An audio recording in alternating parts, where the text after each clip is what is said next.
Ariel. I'm Brittany. And today we're going to be talking to you guys about grad school. We're talking about grad school and our experiences thus far. Mm-hmm. We just completed our first semester of our PhD program. Yeah. And we have a lot to say. So we're here to say it.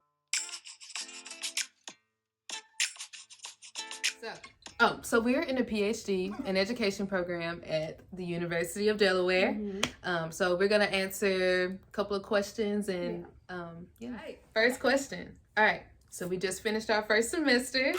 How do you feel? Well, now just after Christmas, I feel okay. But when I first You got some sleep. I felt tired. I was extremely tired. I felt fulfilled. I felt like I learned a lot, but I was also like, child, that's a lot. So that's what I'm going to say initially. How do you feel? I feel relieved. Okay. I did it. We did it. We did do it. And we did it. And we did it well. We did it very well. I feel relieved and I feel very proud of myself for getting through the first semester. I have a feeling that probably was going to be, that was our hardest semester, maybe. I too, I guess I feel proud of myself. I have a habit of not taking a moment to reflect in pride and be like, you did that, whatever. So I appreciate you doing that because I'm like, okay, what's next? I did it. What's next on my list of things to do? I don't know about if it's going to be the hardest because next semester we have to take more quantitative courses and I'm excited for that though. I just, look out for me. Yeah, okay, enough about that. So, what was your biggest lesson academically and personally? That's a good question. Who came up with that? Girl, bye. I am a very prideful person. And it's hard for me to admit when I'm struggling because I like to just kind of suffer alone and keep the outward appearance that I'm okay. And that just comes from me not liking to be judged. And I don't like people to look down on me. But so pride. I had to check my pride coming into this program. And I think because our cohort was so great and everyone was so supportive and I have a wonderful advisor and mentor, it just made me feel safe to say, I don't know and I'm not comfortable and I'm scared and I'm confused about what's going on in this class right now and I need help. Yeah. So I think that's the biggest lesson I learned was it's okay to not be okay. And, just check your pride at the door because we're all learning. We're going to be lifelong learners and there's always going to be something that we don't know. That's a really good lesson. I don't think anybody's taking notes, but if you were, you should definitely take that nugget, put it in your heart, and just go that. Check your pride at the door. It's a very, I don't want to say stressful, but it's a challenging endeavor, and you're gonna need help, and it's okay not to be okay. I think it kind of goes hand in hand with what I think one of my biggest lessons is, and that's being intentional about finding balance. For me, we both have a lot of responsibilities in terms of school, and outside of just our class load, we also have other responsibilities that come with being a PhD student, whether it be grant writing, doing research, lit reviews, things of that sort. Yes. And on top of that, you need to make sure that you're taking care of yourself. Self-care is super important. Having time for your family, your friends, having time to make sure that you're pouring into yourself the way that you need to pour into yourself. And that takes intentionality because at the end of the day, if you just go and go and go and don't take the time to plan, that's the key, planning how you're going to get through it all. Yes. That is going to definitely be hurtful. Not hurtful, but it won't help you. You'll be at a point where you feel like you're drowning or you might be overwhelmed or you're not getting everything off of your checklist or you're not, using your time in the best way. And at the end, you might be neglecting yourself. That's how I am because I'm always business first. I'm always okay, I need to get my work done. I need to get this. And then at the end comes Britt. And when I wasn't doing that, I feel like it wasn't I feel like I started off really well because it's something that I know about myself. And then as the assignments picked up, I was kind of okay. And they picked up. They picked up. And so I had to take a step back and be okay, Britt, what does balance look like for you? What does it look like to still make sure that you're hitting the gym? What does it look like to still make sure that you're eating right? What does it still look like to make sure you're taking a break? That you're actually investing time in I have a big family and less investing time in your family and friendships. What does it look like for us to hang out and not talk about school? Yes. So, I think that's important. You're in a PhD program for a reason. That's to get the education, get that degree. But you need to come out alive too and have lived life as well. Yes. Whew, that was good. That was really good. Okay, I like that a lot. So academically, what was your biggest lesson that you learned? I learned, and which I knew. I feel like I'm a big advocate for this, and I say this to people all the time, and it's because of my educational experiences so far. I learned that it's gonna be okay. Like, it's gonna be okay. Like, that paper gonna get written somehow. That paper's gonna get written. The reading, even if you don't read it, the class is gonna go okay. Your grades are going to be fine. Like, obviously don't slack off. Obviously try your best, but like, don't let it eat you alive, because it doesn't. You're already here. You're here for a reason. And yes, you're here for a reason. And we're grown. And you won't get in trouble if you miss a reading. Because who gonna check me? Yeah, I mean, you didn't do your reading. No one did that. Nobody. First of all, I don't even know if they know. They don't know. I think they know. I don't think they're expecting you to be able to do every single reading. I think that there are strategies that I find really helpful that maybe we could share in another video.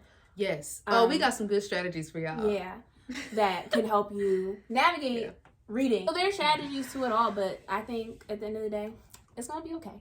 You're not gonna fail. They don't want you to. Well, at least where we are, they don't want you to fail. They don't want you to fail. So ask for the extension every time. Yeah, because they will give it to you. Because they gonna give you the extension. They gonna say no. Yeah, and honestly, if you love what you're doing, you're gonna want to do the readings anyway, or at least glance at them, because the conversations in class get really good. Like, the discussions we have are great. So, and Ariel, she does a lot of the readings. I finesse. I don't do. She. But if you're like me, you're not really doing the readings. It's okay. Read the abstract, get to the key points, find it. Look, I got you. Man. Okay. Oh, academically, my biggest lesson that I've learned. I feel like it kind of coincided a lot with the personal lesson I learned about pride. I would just say, if you really love what you are learning, and if you remember your why, everything, like she said, will be okay. Just keep reminding yourself of your why. And I would encourage you to write it down before you even start your program, so you can just go back to it and look at it and read it. So what is your why? What's your end goal? Or, why are you in this program? Just keep reminding yourself of that. And when you get to a hard assignment, it'll be easier to get through it. And just remember that there will always be difficult assignments. So just do whatever you need to do for you to get through. And find a buddy. Find an accountability buddy or group. Okay, so what is your class load and responsibility? So my class load. Whew. All right, so we had a total of 4 classes. 3 of those are 4 credits, and 1 of those is worth 1 credit. So we had 2 core classes. So we took a pro seminar and education class. We took a qualitative methods class. And then for my specialization in literacy, I took a writing, instruction, and development class. And then we had our colloquium class, which was just worth 1 credit. So I'll start with colloquium, I guess, since that seems like the easiest thing we to talk about. Piggyback off of that one. Yeah, and you can fill in where Okay, colloquium.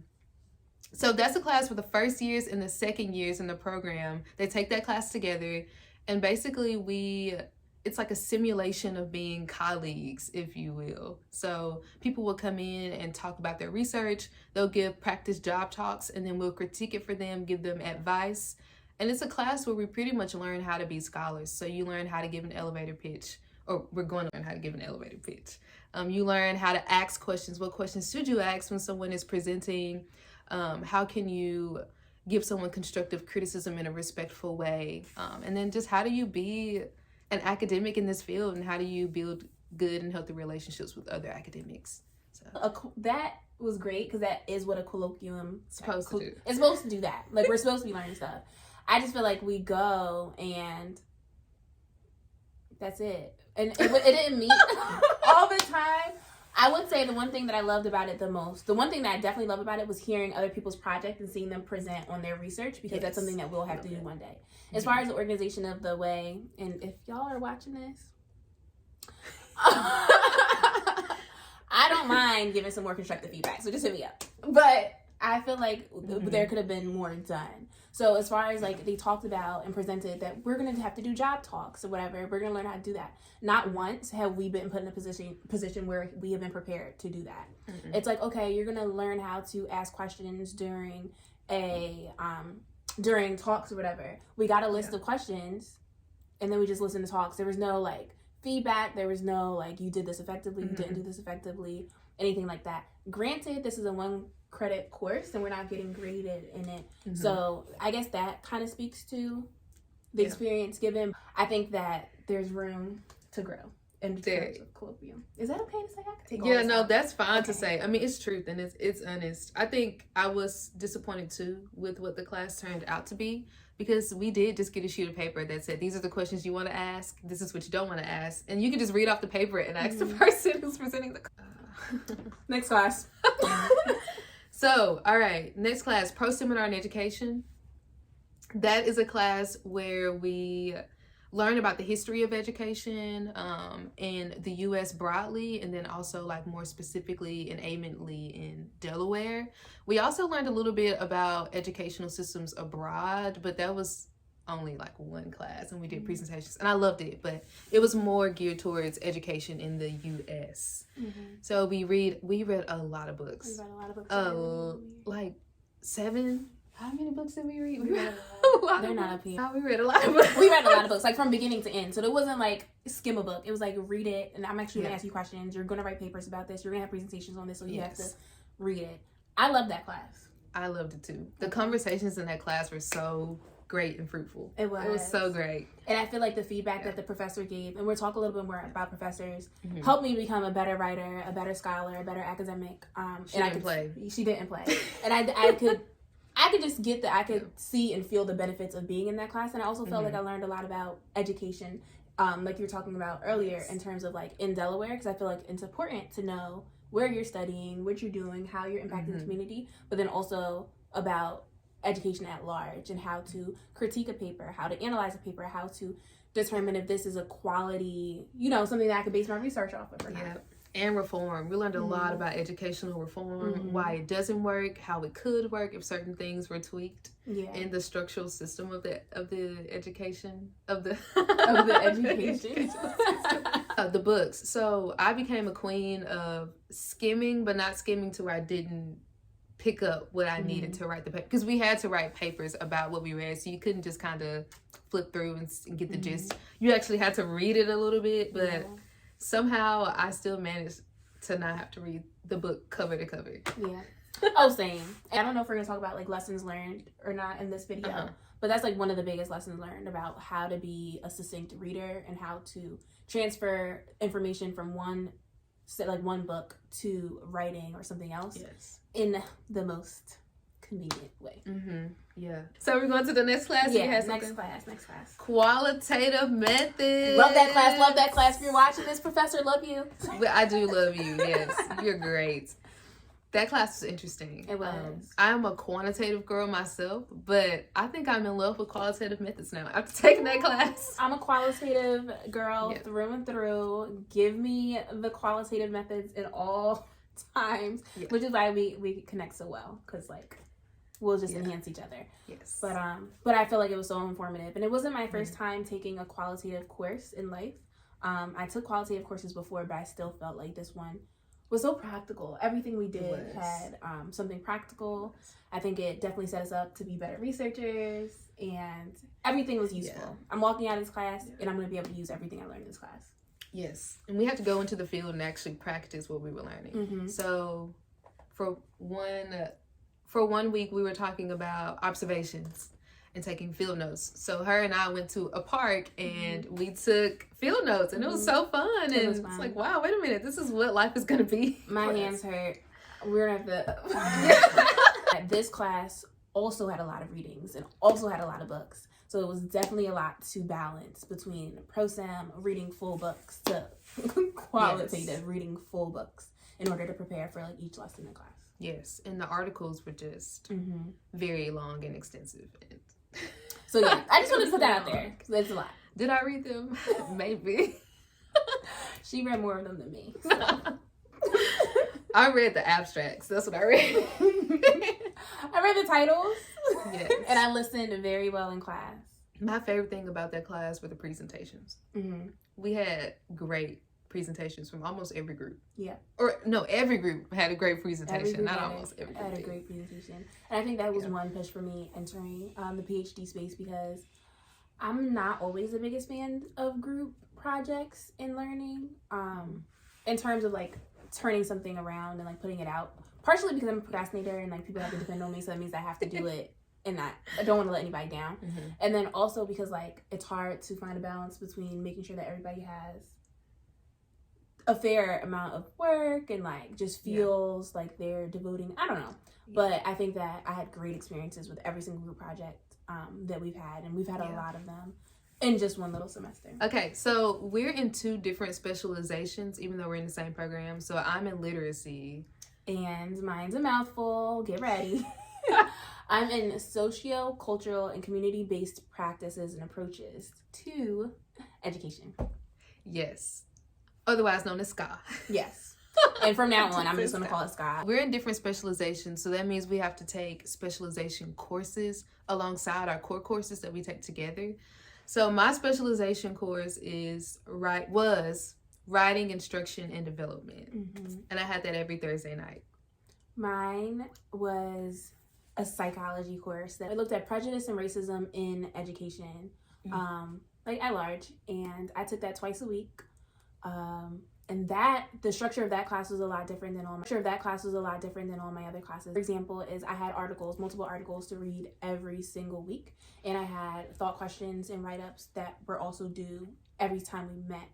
Mm-hmm. So that was twice a week worth of assignments and readings on top of all the books that we discussed earlier. And we culminated with like a final project and paper. Mm-hmm. That's it. I think that's all I have to say. I liked the class. It wasn't my favorite. It was my only fully virtual class. And it was very discussion heavy, but it wasn't a lecture class at all. The other classes weren't fully lecture either, but it was like a kind of a balance between the two. So you had discussions, lecture. This one was fully discussion, so every discussion wasn't as fruitful, but all the readings were really good. So I was grateful for that. Okay. My class was reading heavy. I mean, on top of the core classes that we had, he would assign us like maybe 2 to 3 readings a week. So for most of our classes, we only meet once a week for 3 hours. And I love that setup. I don't like the block schedule that we had in like undergrad where you meet Monday, Wednesday, Friday, or Tuesday, Thursday. So for this class, we only met Thursday nights, 5 to 8. And he would assign a lot of readings. And that was probably the most challenging class I've had so far. Only because the readings I am a quantitative methods girl, but those methods were very, I remember hearing about her talk about this class and be like, I don't even know. But I learned so much. I learned like structural equation modeling. You can ask me any question you want because a lot of the papers we had were on that. And like regressions and whatnot. So I really liked that class, but it was very challenging. So it was hard for me in the discussion part of the class because everyone in the classroom had been a teacher before they came to the program. And I am straight out of undergrad, so I don't have that teaching experience. And so a lot of the conversations would kind of be geared towards what they did in the classroom. And so it was hard for me to kind of navigate, well, where do I fit in? How do I kind of contribute to this conversation? And if I didn't understand something, chances are everyone else did understand it because they did it in the classroom. And so I was always that one, like, can someone break this down? Can someone explain it to me? But I think that helped me build confidence in not knowing as well. Or maybe not confidence, but it helped me, what can I say? Like, it helped me be okay with not knowing because no one judged me. They were like, yeah, let me explain it to you. Yeah. So. And that's an important thing to learn too as you go on in, school, especially as you enter different fields. Yeah. You're not an expert. That's the reason you're in school. Yeah. You're not an expert. And you probably should never be an expert for real because there's always room to grow and areas to learn. So yes, you're going to learn a lot about your field and things like that. But you should always, especially in a classroom setting, in a school setting, feel comfortable being like, I don't know. Can you explain that to me? I don't know that yet. And then feel comfortable that you have the people around you that will be like, here, let me help you, or here's a resource that you can use, or here, let me unpack that for you. Because if you don't have that, then that's not the best setting. Mm-hmm. And that's why I love this program so much. Everyone has always just been so supportive and willing to explain something or help you out. Yeah. Like, no one's ever withheld knowledge from anyone.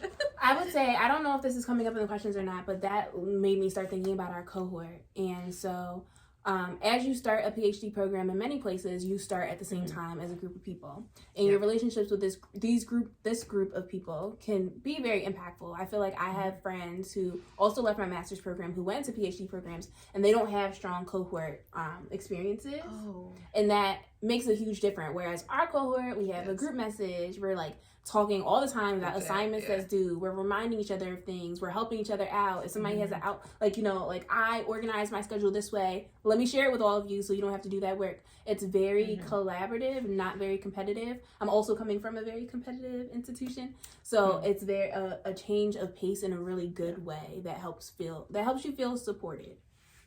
I like that. It's not competitive at all. Everyone's in their own lane, but they're also, like, we're very helpful to each other. So it's not competitive. I like that a lot. Our final question today is going to be, what are you looking forward to most in next semester of your PhD program? I am looking forward to be much more organized, and I'm looking forward to managing my time a whole lot better. And I'm looking forward to our classes. I am so excited for these classes because our discussions are really good. That's my favorite part about the whole program, are the discussions we have and how much we learn from just talking to each other about our thoughts and stuff. I'm really looking forward to that a lot. I agree with everything she said. I'm looking forward to all of that, everything. I don't even have to say anything because ditto. Yeah. Check. Yes. And I think we're really starting to build up our identities as researchers as we start to figure out what research we want to be on and who we want to collaborate with. So I'm excited to start actually being a part of research projects because right now I'm in the planning phase and I'm ready to get into the field and collect some data. So yes, I agree, and I think that we have so much more to do. Look forward. We have so much more so much room to grow even more. And so keep watching our videos. We have more coming, and give us feedback. Let us know in the comment section below. What do you want to hear from us? Do you want the tea, all things grad school? Tell us what you want to know. Oh, all things grad school. Do you want the tea? You want the real. Okay, y'all. Well, we'll see y'all on our next video. See you on the next video.